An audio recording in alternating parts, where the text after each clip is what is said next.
2 Kings chapter 3 verses 26 and 27. When the king of Moab saw that the battle had gone against him, he took with him 700 swordsmen to break through the king of Edom, but they failed. Then he took his firstborn son, who was to succeed him as king, and offered him as a sacrifice on the city wall. The fury against Israel was great. They withdraw and return to their own land. Here Israel was winning the war against Moab, and Moab took his firstborn son and sacrificed him, and then they started to win the war, and Israel retreated.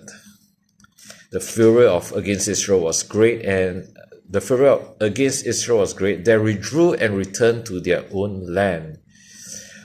How is this so? How come an evil deed about sacrificing his own son gave him power? Let us go back to some history a bit.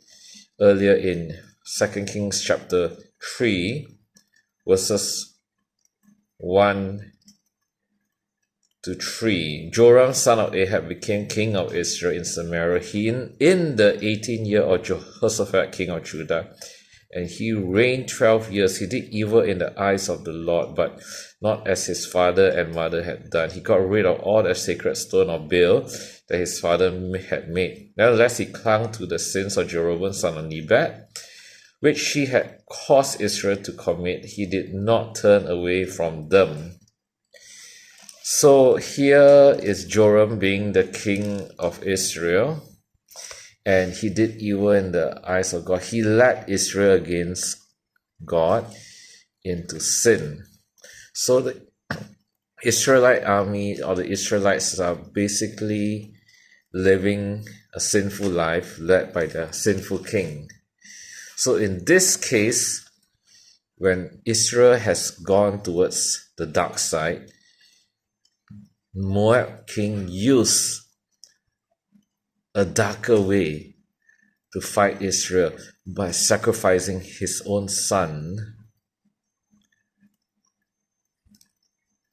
on the city wall.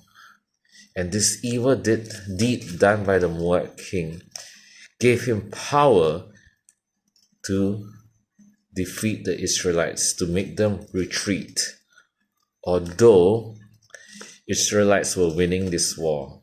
So this sacrificing of his son made the tides turn, using more evil to fight against the Israelites who were living in sin. That's why he's able to defeat the Israelites. When the Israelites are following God, they can win great battles against odds against them. They could still come out in great victory. But when they live in sin, they lose battles. This is about the word of God and about the Israelites. See you on my next video.